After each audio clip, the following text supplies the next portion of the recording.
was going to say we're live. Sooner or later. We're live somewhere.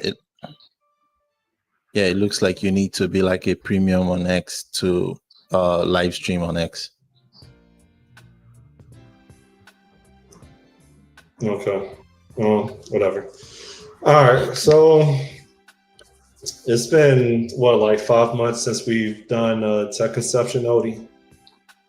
Yeah. Well, you're so excited when you said that. Let me make sure my phone's on vibrate. Yeah, so, same here. Mm-hmm.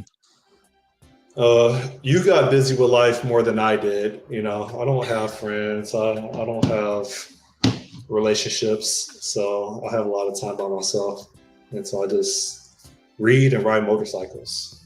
But I've been trying to find a reason to get active again. I haven't yet, built up the courage to, join user groups and volunteer to give, talks or presentations.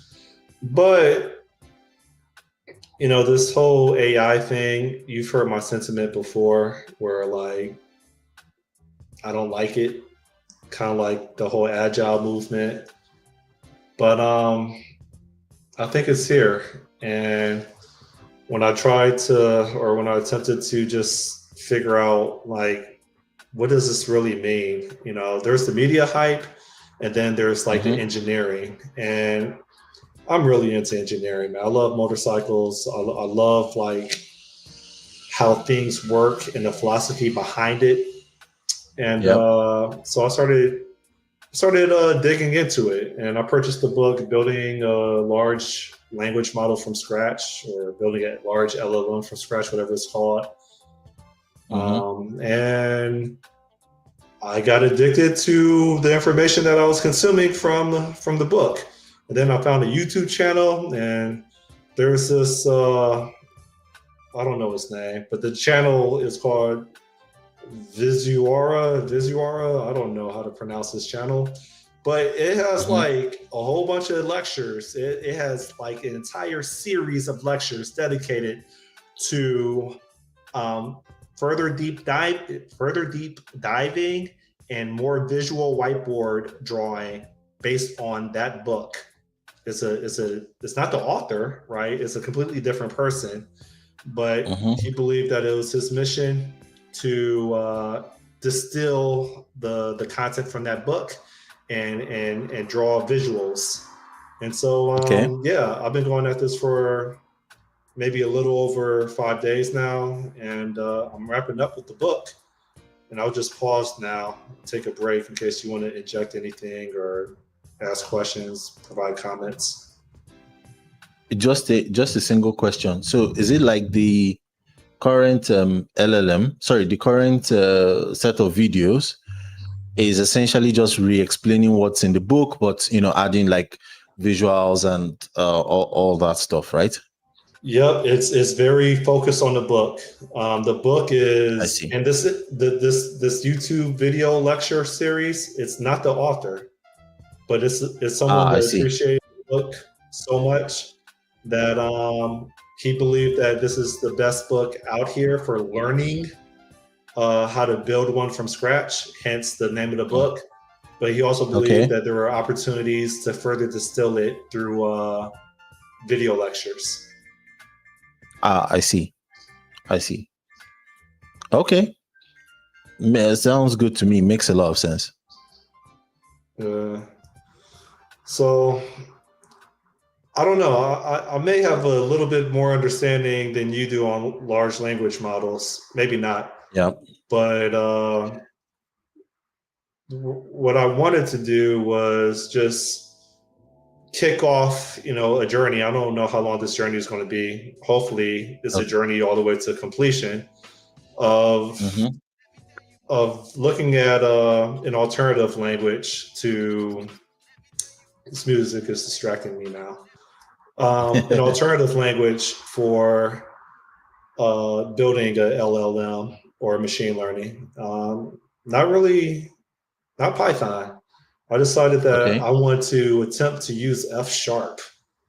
And I'm aware that there's a Python.net, which will let your .NET runtime interact with Python runtime, whatever you want to call it.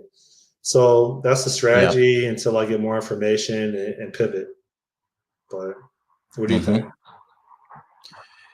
Yeah, I think that makes sense. I don't know. I feel like maybe we are at different points. So I'm a little bit behind in terms of my understanding of LLMs. I have quite a bit of, should I say, understanding of other machine learning approaches. So things like, what's it called? Neural networks, decision trees, decision forest, how to train a network, how to write one how to write one from scratch, right? So how to write a neural net from scratch and things like that. But LLMs are a bit more, what's the right word? They are more mysterious to me, right? So I'm looking towards trying to marry all the knowledge I currently have with the knowledge of how LLMs work and see if I can compare and contrast and figure out what the differences are, what the breakthroughs are with LLM, and essentially what the boundaries of the technology is, right? What does it allow us to do, and what are the things that are difficult to do? What are the limitations of said technology? Okay. Well, if I try to regurgitate what I've learned, it's probably not going to make sense to anybody but myself. But instead of doing that, this section 1.4 of the book says introducing the transformer architecture. And here's a visual of it. I don't know if I could zoom this. I guess I can. Can I pan it? No. How do I? Okay, that's a little bit better. So from what I've learned, there's like this concept of a transformer. And it's a transformer transforms something. And the two components of this transformer architecture is an encoder and a decoder. We can think of text, such as the text here in this book, that we can encode into tokens. You can think of tokens as unique identifiers that map to a specific or a subset of a word. We could dig into that a little bit deeper.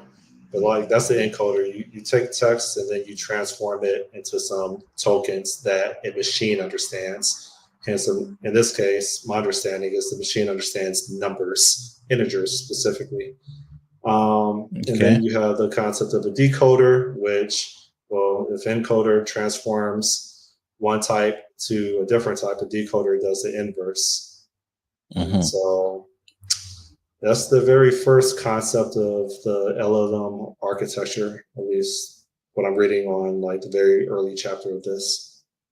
And so then they have examples. Hence down here where my cursor is, this is an example. And then I kind of butchered this decoder part. Looks like this decoder part is actually translating, but in between the scenes, there's a translation to numbers, and then when it outputs it back to text again. So no. Maybe I no. So maybe my understanding here is that, do you see there is the input text?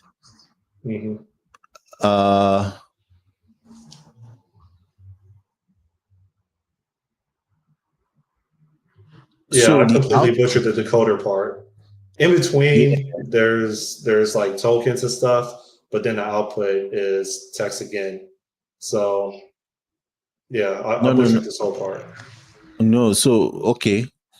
Again, my understanding from the diagram I am seeing right now is that you have your encoder that's used to convert training text into embeddings. Those embeddings get pushed into the decoder, okay? And then during inference, so the first half where you have 1, 2, 3, 4, all of that is during the training phase. 5, 6, 7, 8 is during the inference phase. Make sense? So say, for example, I want to train an LLM. I gather all the data on the web, all the different web pages, blah, blah, blah, get all of that as text. Or let's take something simpler. Let's say I take GitHub repositories as text, right?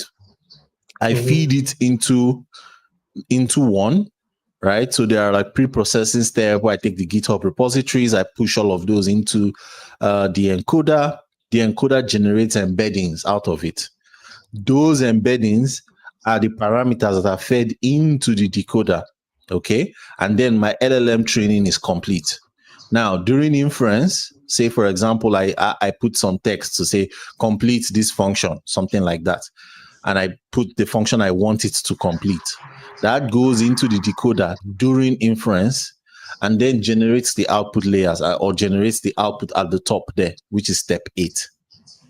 Are we on the same page or do you agree with what I said? Yeah. No, I agree with I was looking at the actual visual blocks and I was ignoring the text. And so it looks like I was right when I was giving a summary. But then when I was looking at the actual like shapes, I'm like, oh no, like I don't know.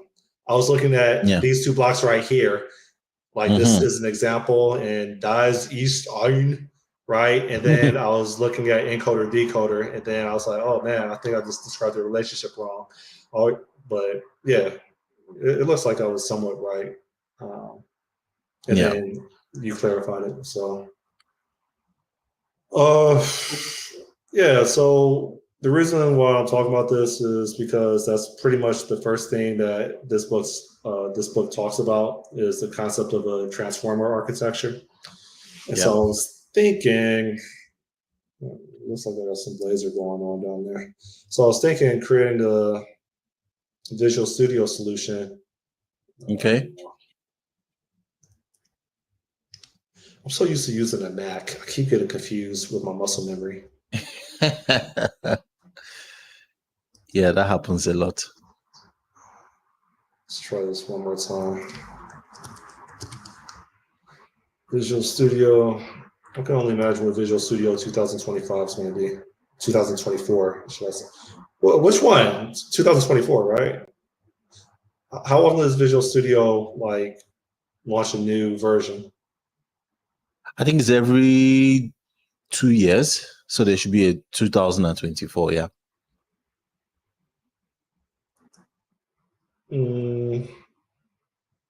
This is already set to class library of Sharp. And I don't know, we want to call it LLM.transformer. IDK.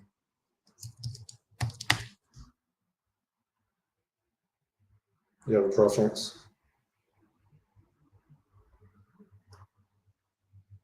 No preference. Okay. Go ahead.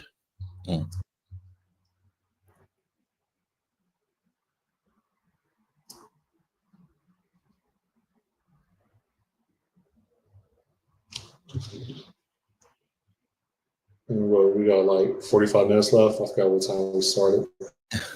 Yeah, no worries. Go ahead.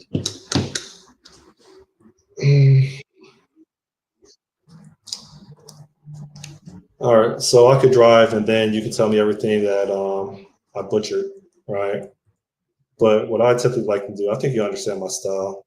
I'm not sure if you're in agreement with it, but I like to do like I'll have a library, and then I usually it's been a while since I put it in F sharp. I usually have the concept of give me 1 second. I'll call this a specification for right now, or LLM.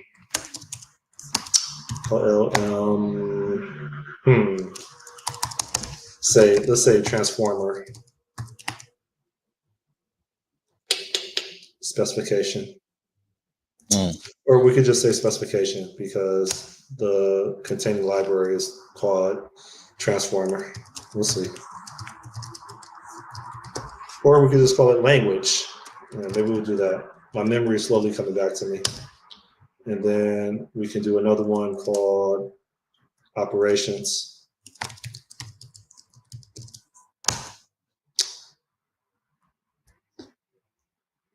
This module is language. This module is operations.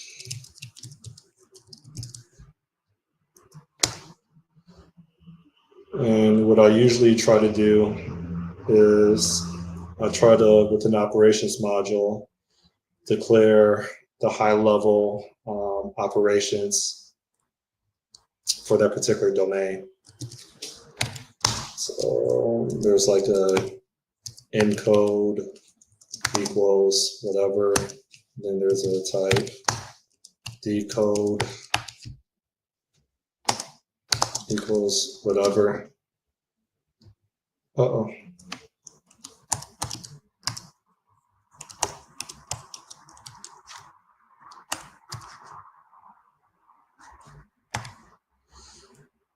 And then this whatever usually is some type of So instead of saying question mark, you can just type class space end.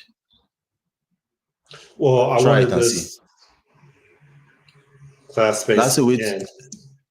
Class then gives type class, small letter, class space end, small letter. Yeah, that's it. That's how you create an empty type in F#. I never knew. Okay. And so if we go back to this diagram, we see that an encoder will receive as input text, but also some pre-processing steps. You know what? I'm going to code it exactly like that.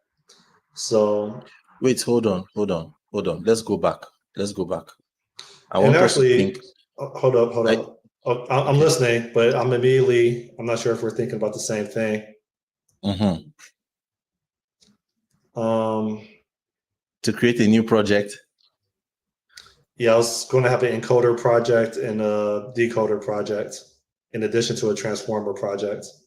So just hear me out, okay? Okay. You're going to do that eventually, but at this stage, I don't think you should, right? At this stage, we're still like exploring the domain space, trying to make sense of what it is. Once we have it in a nice form, then we can go ahead and what's the word? We can go ahead and split it into their own projects and whatnot, right?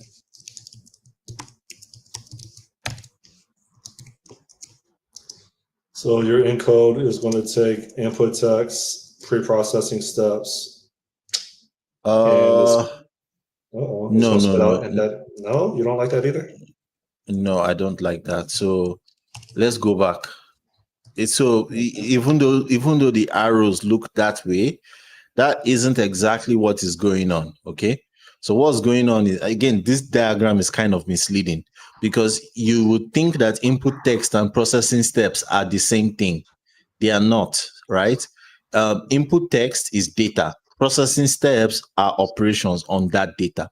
So the signature of a processing step would be input and then output. So if the input is, say, string, for example, the output would be string. So the processing step would be string to string, right? That string that comes out of the processing step is what goes into the encoder, correct? So the processing step itself doesn't go into the encoder. It's separate from the encoder. This is, okay, I'm listening to what you're saying. This operation is called encode. And to encode is ultimately going to output embeddings. That's what we do agree on, right? Correct, yes.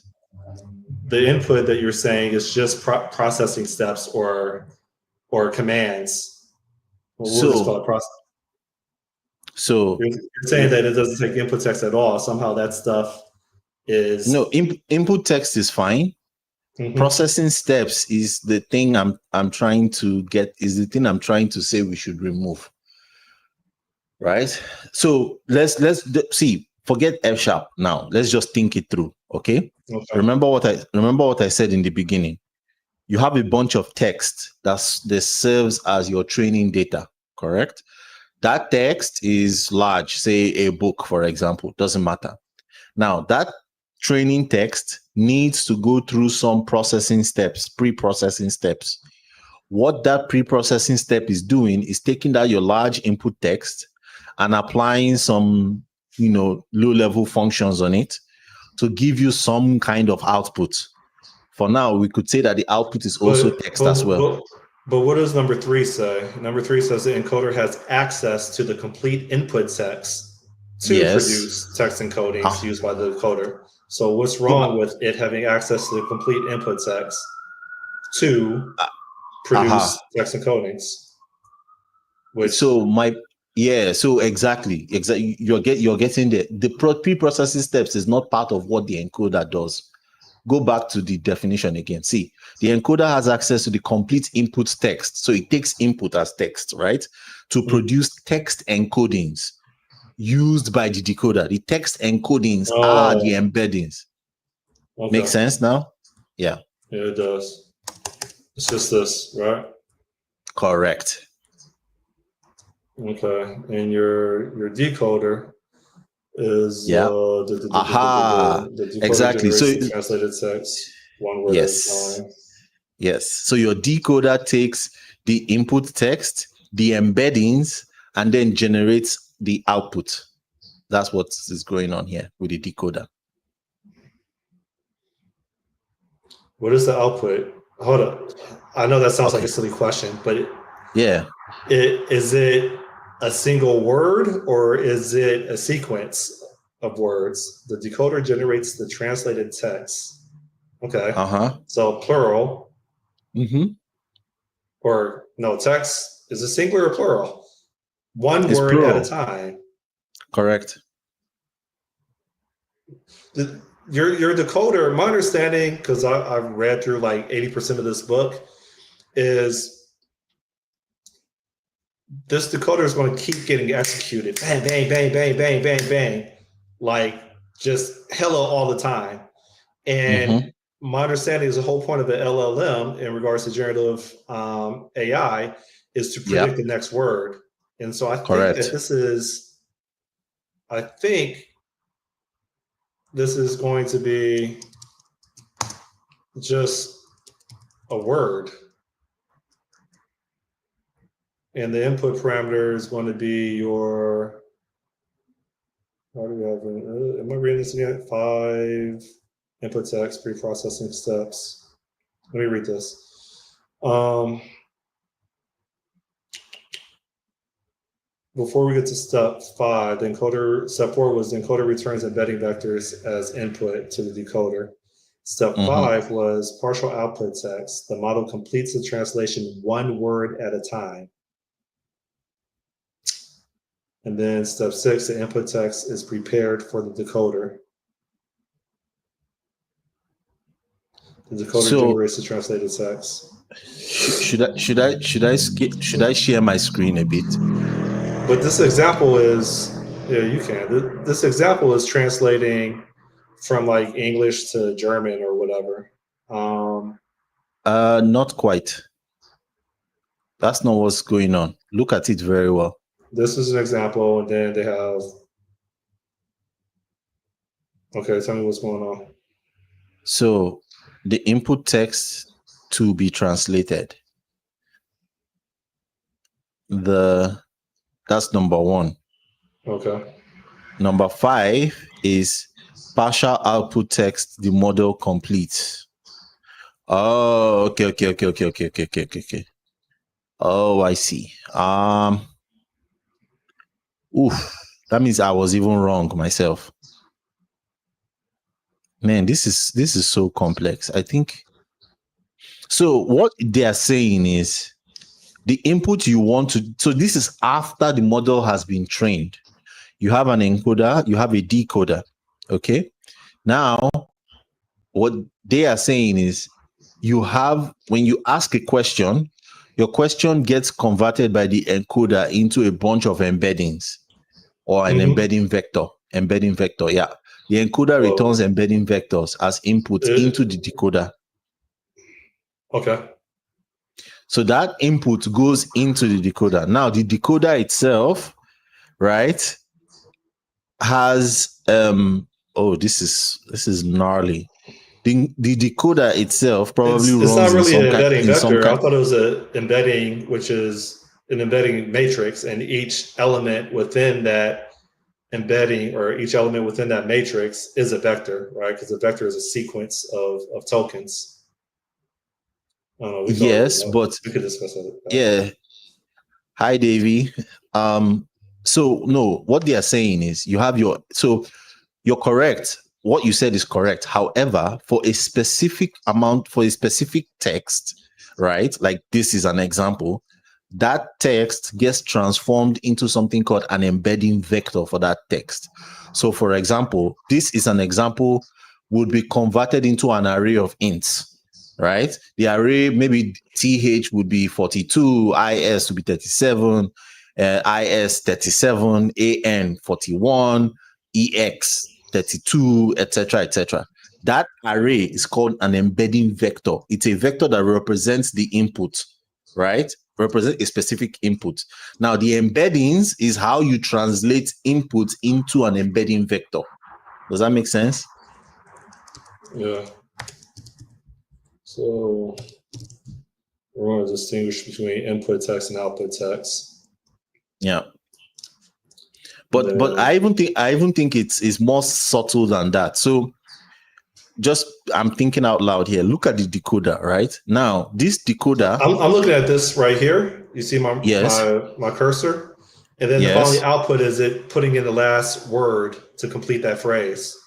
Yes, but just hear me out. Okay. See what they said about number 5. Number 5 says a partial output text. The model completes the translation one word at a time. Look at the Das ist ein and the Das ist ein Beispiel or something, right? Mm-hmm. What they are saying is that these two are related.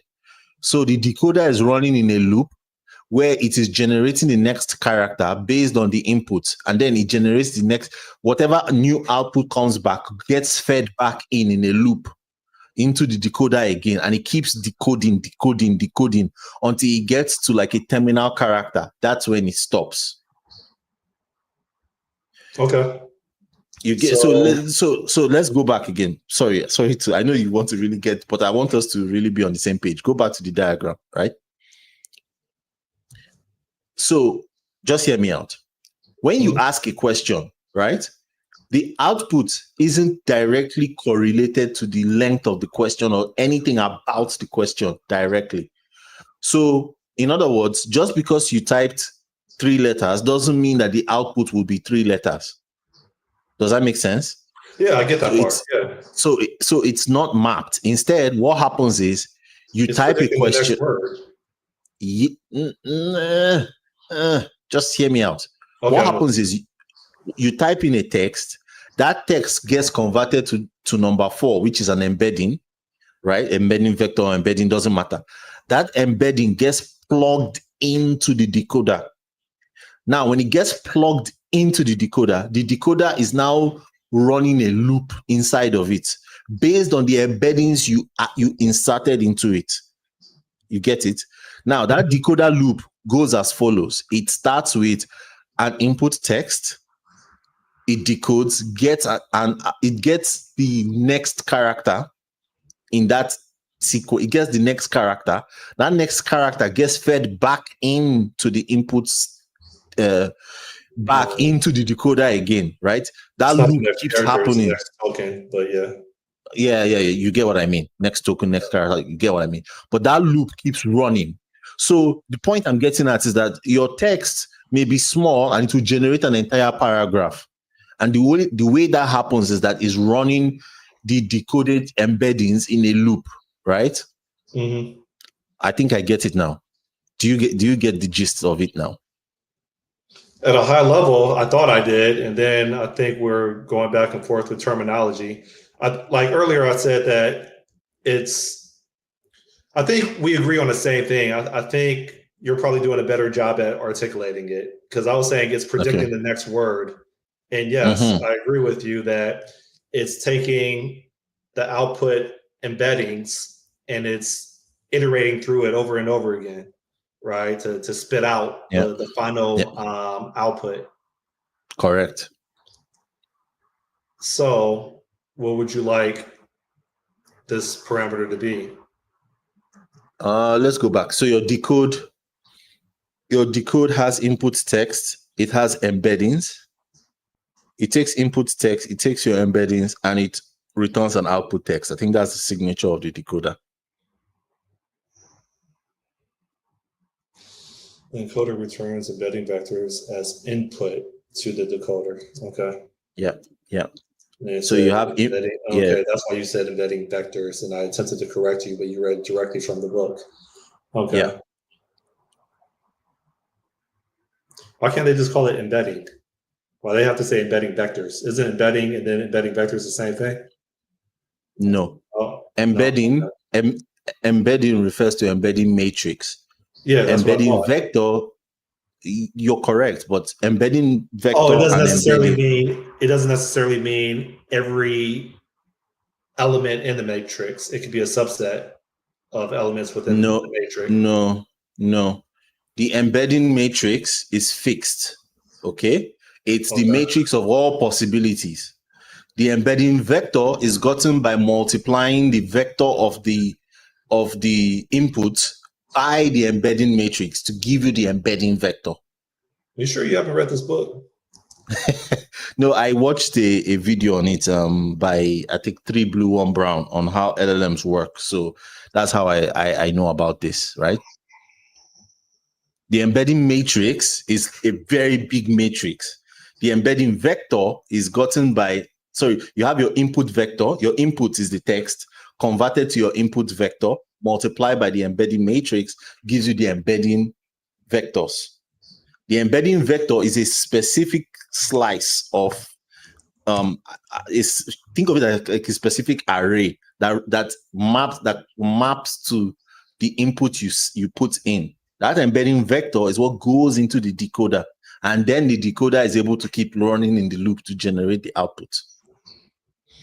Is this okay right here? Let me see. So there's more to it. There's input text. So it's input text to embedding vectors to output text. That's it. Yeah.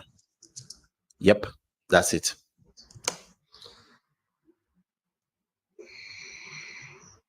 Again, okay. I don't think so. Just hear me out here. I don't think you should have 2 types of text. I think you should just have text. The reason I say you should just have text is that the way the decoder is written, it runs in a loop. So whatever is the output text becomes the input of the next iteration of that loop. At a high level, bird's eye view. Yeah. But if we look at this as just an individual function, I mean, I can see both sides. Okay. Yeah, it's a recursive function. That's the point I'm getting at. Is that okay? Input text should just be text. Oh, shoot. Yeah. Perfect. Makes sense to me now. Yeah. I'm surprised you didn't call me out on this right here. Oh, okay. Yeah. Because I did some reading, and there's different types of vectors.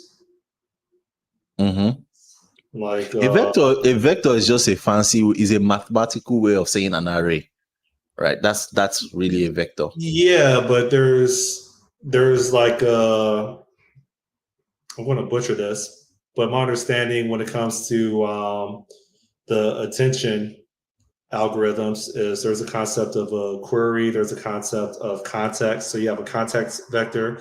I thought you had a query vector, so that's why I explicitly say embedding vector. Maybe, I don't know. I'm not. We could keep it simple for right now. Yeah. Okay. You know what I'm going to do next, Ody? What are you going to do? Let's see. Yeah. So then we can hopefully it's the same. Yeah. So in theory, we should just be able to say open language. In theory, not sure why that's. Yeah, the order. I think your order is messed up. So you need to push language on top of operations. But anyway, I digress. No, this is fine. Your operations or FS is fine, but your language or FS should come before your operation.fs. Otherwise, it won't work, right? Oh yeah. I see what you're saying. Yeah. Ta-da. Go away. Yeah. Yes. So then over here we have type. Freaking MacBook. Type text equal string. Okay. And then this embeddings. Can you go back? Go back to operation. They are not two different things. They are the same thing, actually. So the embedding vector, your encode, let's go back to the diagram. I want to see something. I think we missed something about encode. So with the encode, what comes out of the encoder is the embedding vector. That's what number 4 is saying. The encoder returns the embedding vector, which is the input into the decoder. Yeah. So if you go back to your code, yes. So that will just be vector. So you have text that goes into, so your encoder takes text and spits out a vector. Your decoder takes text. You keep saying vectors, vectors, like plural, right? Sorry. Embedding vectors. Okay. Yeah. Yes. Yes. So now you can go back to your language and create. Yeah, this is perfect. You can then create your vectors in your language, I mean. So Davey was asking whether vectors are always of a fixed size. Yes. I think from what I recall from my college days, I think vectors are like single dimension matrices, right? So they could have different dimensions. So the dimension is the size of the matrix, right? So for example, a 2-dimensional vector has only 2 values in it. A 3-dimensional vector has 3 values in it, etc., etc. But all vectors are like they have a fixed length, or you can think of it as a fixed collection. I like to think of them as arrays because that's how they are represented in software engineering in general. But yeah.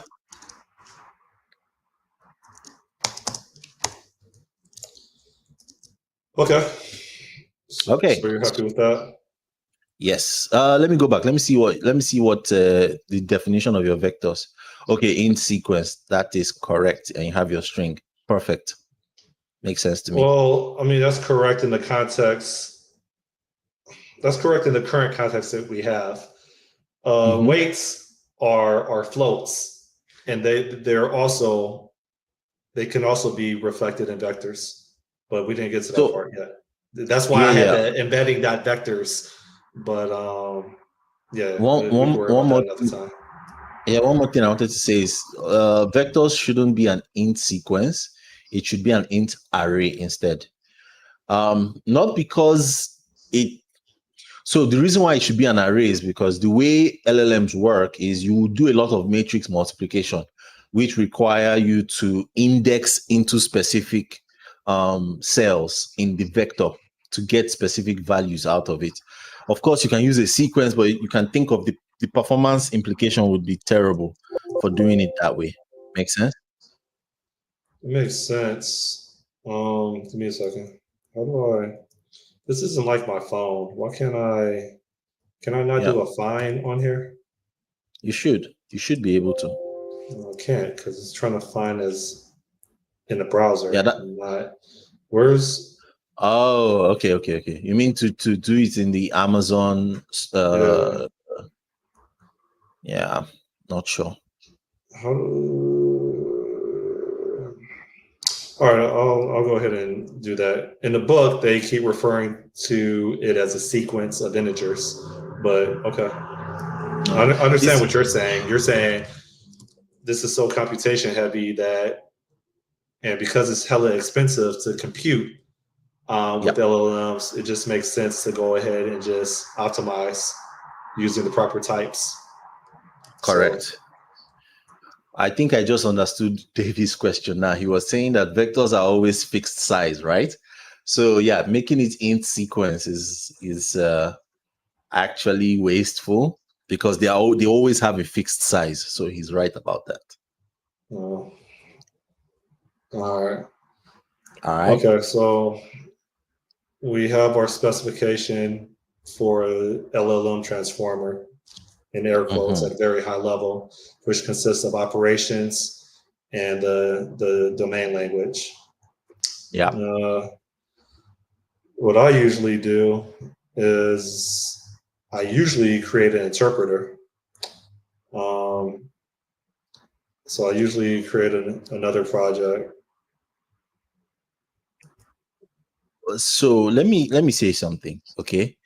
I Listen. get I get why you create new projects, but I Mhm. feel like that is a C sharp habit you are carrying to F sharp. Just hear me Okay. out. All right. Now, the reason you create new projects is because you don't want the dependencies to mix, correct? You want Yes. things to be well defined, etc., etc. My argument is that in C sharp, that's a perfectly valid concern, but in F sharp, not so much because you can create individual folders, and each folder is effectively a what's it called? Um, Namespace. yes, an assembly technically, because F sharp enforces your hierarchy of execution. You can't mix and match between different folders. So if you create a folder at the top, create a dependency folder or whatever, files from the dependency folder cannot use what's in the subsequent folders. So you don't need that to enforce that boundary separation. I don't even think folders was a thing early on in F sharp. I thought that was like added on maybe like 8 years ago or something. So what happened was, and this is a funny story. I know we're out of time, but yeah, what happened was when F Sharp started with Visual Studio, MS Build supported folders, but Visual Studio at the time was too primitive to handle it correctly. So it wasn't until .NET Core that the real behavior was fixed. The folder stuff was fixed. So up until .NET Core, what you're doing was perfectly fine. Like, you couldn't really use folders to do it, but that has changed. Now you can use So, folders to do it. all right. So let's take what you said. You mean to tell me that I could create some? Let's say I create a separate solution or a separate project that's UI centric. You mean Mm-hmm. to tell me that because I could have folders in here, Yes. meaning that I would add a folder called interpreter. Yep. You mean to Good. tell me that when I build and I add a file in here, right? You mean to tell Mm-hmm. me that when I compile the solution, it's going to spit out two DLLs? No, no, no, no, no. That's not what I'm saying. What I'm saying is that if you put code inside interpreter, right, it Uh-huh. cannot it cannot access any of the files that come after it, that folder. That's Any files you put inside the interpreter are scoped to that interpreter folder. They can't access any code that that comes was subsequent yeah, that subsequently. wasn't my motivation. My motivation, and I kind of learned this or interpreted this from the book. What was that book? It was by the Indian author. Sorry, I had to say Indian because I can't remember his name. It was. I bet you I can find it in my library. Yeah, yeah, go ahead. Don't worry about it. He works for Lightbend. It was Okay. domain. It's not domain modeling made functional. That's Scott Blashin, right? It's reactive Mm-hmm. domain. Let me see. Reactive domain modeling. Mm-hmm. Something like that. Yeah.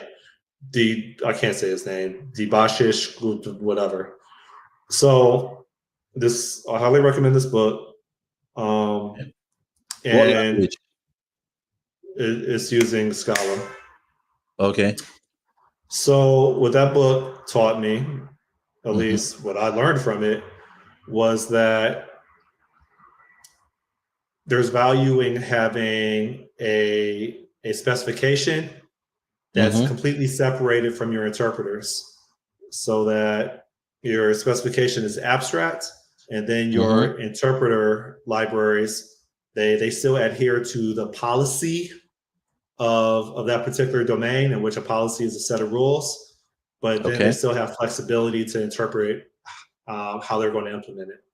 And I'm not sure how to do that without separating them or isolating them as DLLs. So you have to understand. So what you're saying is correct, but there is what you're talking about, and then there is what assemblies are in .NET. Okay. The only reason you would split things into assemblies in .NET, in F sharp to be specific, in C sharp there were two reasons for it, but in F sharp there's just one. In F sharp, the only reason you would separate it is if you wanted to deploy to different, if you wanted to have different deployable assemblies. Say, for example, you want to have a web app exe and a background task exe as two separate things. Then you split them into different assemblies because the dependencies are different, etc., etc. However, if you're going to deploy whatever it is you want to deploy as a single deployable unit in F sharp, you don't need to have multiple assemblies, right? Yeah, I hear you. All right, yeah, Yeah, you've convinced me. yeah, Okay. yeah, yeah. So does this folder move at all? Yeah, you can move Or, it. So drag it and see. Yeah, you well, I should be able can't. to It's move. usually alt down. It's not moving, right? Yeah, I can hit because there's, alt down on there, language, it moves. Alt up yeah, on there's, language, it moves. Not on interpreter. I have to add a file to it first. yeah, add a file to it first. And if I already named the folder interpreter, what am I supposed to name the file? To be totally, you know, transparent here, I have not used Visual Studio for F sharp in a long time. I've always been using Rider, and in Rider you can move them, you can move folders up or down. So try it and see. Maybe it work this time. It works. Yay, yeah, it works. Cool, cool, cool.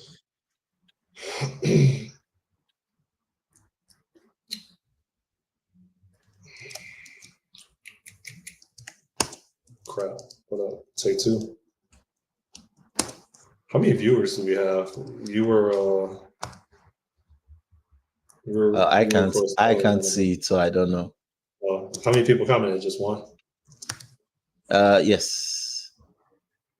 Davy Janeway, I guess. All right, so we got to execute, and then we could say let encoder, Mm-hmm. something like this. Or hold up, man, it's been a while since I wrote F sharp, Ody. Hold up, I'm trying to Yeah, remember. yeah, that happens. That I'm trying to totally remember. happens. I So can't you remember the syntax. Oh no! I remember now. Sorry. I remember. It's let encoder, and then value? it no Oh, it okay. Uh-huh. it implements operations dot Dot. encode, something like that. Yeah, And you need so to bring in then the namespace. theory, why can't I do a control dot? Um,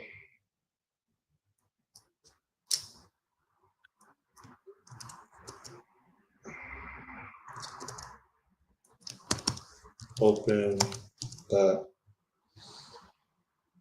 Uh, and then I Uh-huh. think it was like something like this, Yes. and then something like this. Yes. To do. Yes, correct. So why isn't this? No. It's not like that. You would say fun, go back. Uh oh, okay. No, it's correct. What's the type signature for encode again? Yeah, you need to return. It's saying it's expecting vectors. You return string instead of vectors. Which is an array. So in theory, it should just be this right here. Crap. Yeah.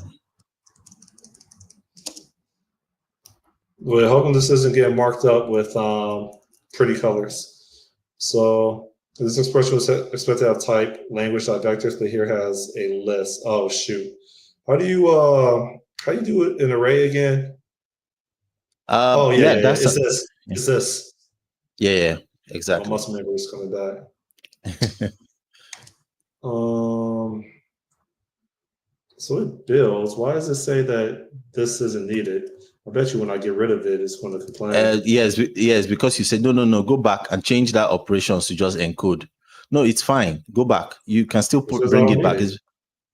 Oh yeah. I see what you're saying now. Yeah.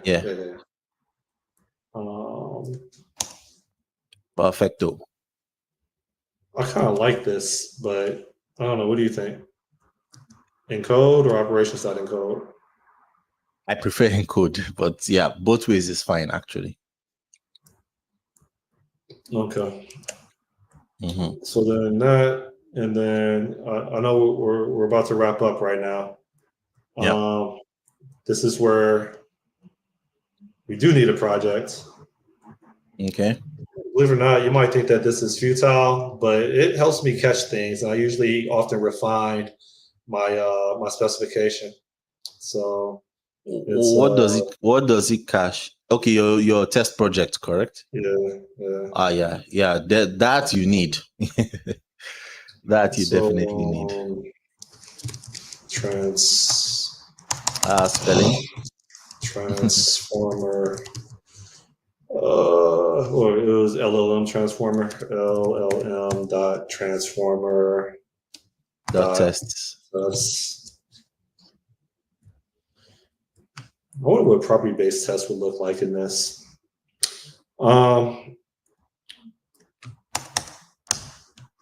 So then change this to blah, blah, blah, blah. And then we'll have something called like encode something. Yep. And then the other one would be, take two. The other one would be, let's see if I could do this in the next 5 to 10 minutes. Decode something. Okay, and then I don't know, but I'll still do this. Sort of test, verify, and then do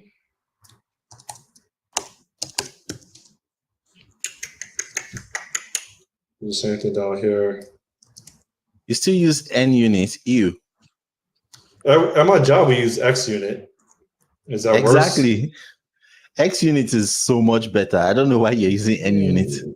They're similar to me, except you call this fact instead of test. I promise you, there are mega differences between them. The way parameterized tests are done in XUnit, I think is better. I think the assertion libraries. Trying to remember, but yeah. All right. So then, if I want to go through the process of acting like I'm a client for this, this server, for lack of a better thing, then I could say, "Where's my interpreter at?" I would say something like, I see what you're getting at. So you start with your execute first, and you say execute dot. Yeah, encode. Exactly. Encode. And then pass your parameters. Yeah. Some text goes here. Put a period or something. And then this is supposed to take a, say, open interpreter. No, we don't like that. What am I doing wrong? Where's interpreter at? Hold on. Come here. Over here. Oh, dot execute. No, this should work. Hold up. It should work. Go back to your test. Let me see something. So in your test, you have execute, blah, blah, Okay, yeah. Okay, the namespace. Oh, I gotta add a reference. Yeah, yeah. Yeah, I was about to say that. And am I supposed to like what is it called, camel case, where I just have a one uppercase L and then lowercase LM? Not no. This is an exception because LLM is an abbreviation, right? It would be that yeah, if but, LLM was a word, but LLM is an abbreviation, so capital is fine. okay. Yeah. And so then in the test, it's we can say let result equals that. That result is your embedding now, right? Yeah. It's correct. It's correct. That result is your embedding vector, correct? How come I don't get a data set? And then, Put your mouse on it. Put your mouse on it. I did. Okay. It still didn't come out. Am I supposed to? No, it's any other import I'm supposed to have in here?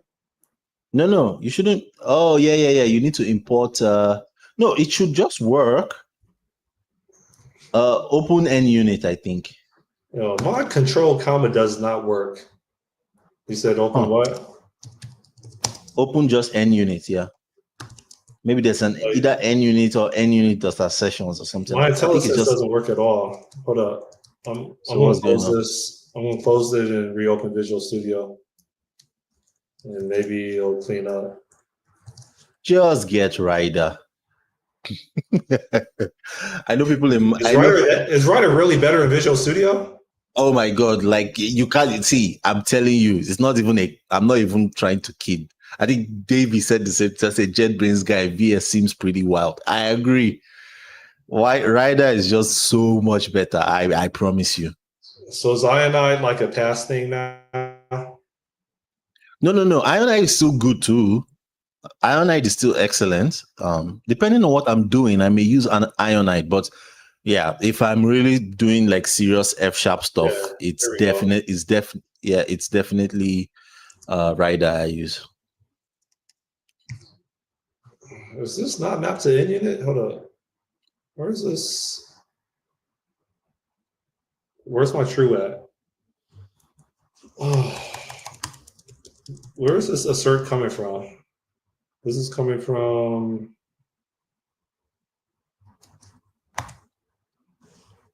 Oh, assert equals. I'm just typing in true. This stuff no, man. Where's the Boolean thing?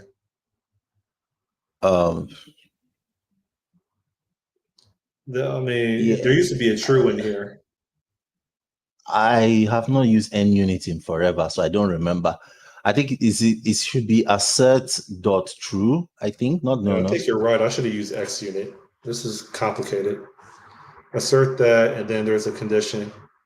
Yeah, maybe this will work. Yeah, I think this will work. Yeah, this will work. I said that true. I've not used NUnit in a long time, so yeah. Okay. Yeah. All right. I think we could leave after this. Or maybe tomorrow or sometime I'll actually like adding logic into the interpreter. This right here. Yeah. But so that'll be execute.decoder, I guess. The second one. What I usually do is something like this. I'll say execute encoder, and then I'll do. What we should add? I'm sorry, Ody. I'm holding you hostage. We should add a NuGet package and FS toolkit error handling, right? Nope. Which one? It starts with FS. Oh, FS check. FS unit. Okay. Yeah, you're not hip to that, are you? No, I am. I just use the XUnit version of it. You know what? You're right. It does require XD. I think it has a dependency on XUnit, right? No. So there are two of them. I think FS unit itself. Yeah, there may be an FS unit. I don't remember. I've only used it with XUnit. Yeah, exactly. Which is why when I saw you using NUnit in my mind, I was like, what are you doing?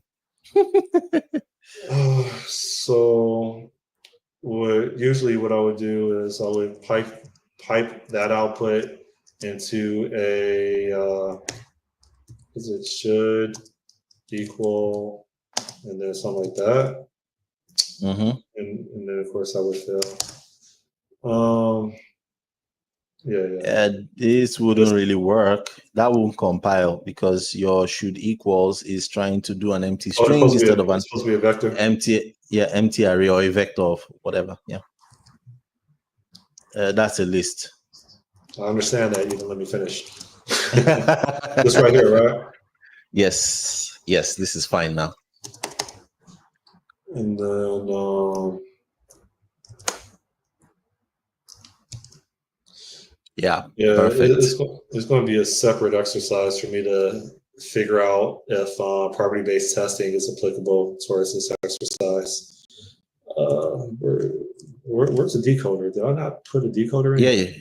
Yeah, it is. Go back there. Oh, you've not implemented it yet. You've not implemented decoder. You just implemented the specification for it.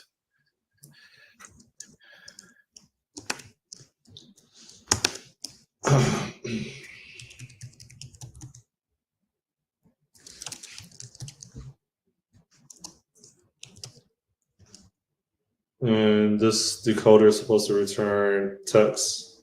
Yeah, it takes text and no, 2 parameters to your phone. Your phone takes 2 parameters. Oh, thanks. I thought you said phone. All right. Okay.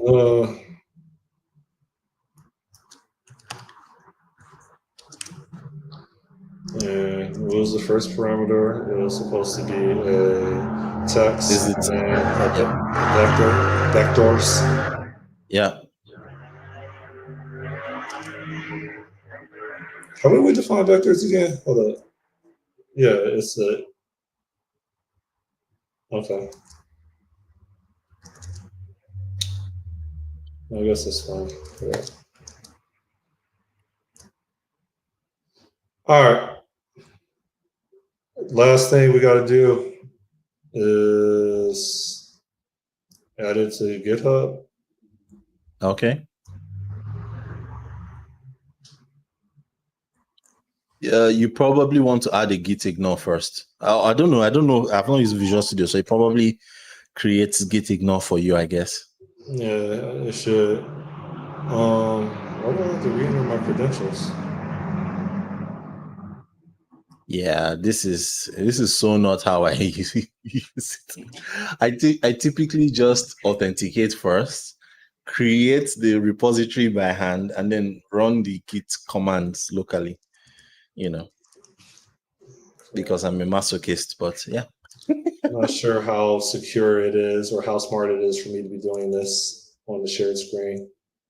No, it's fine because it's short-lived.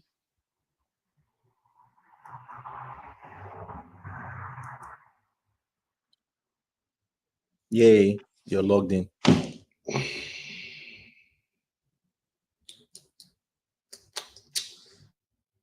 LLM.transformers, that's still what we want to.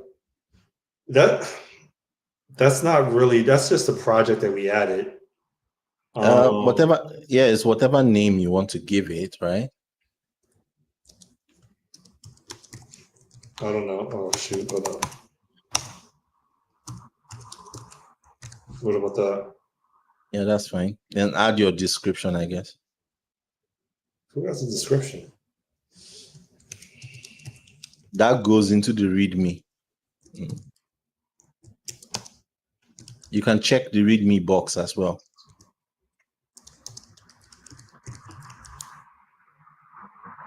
At the top. Okay. Yeah. That will generate a README for you. Then you can say create and push.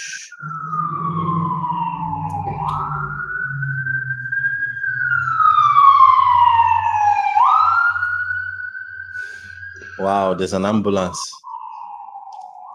See, I really need to show you. I'm sure you use like your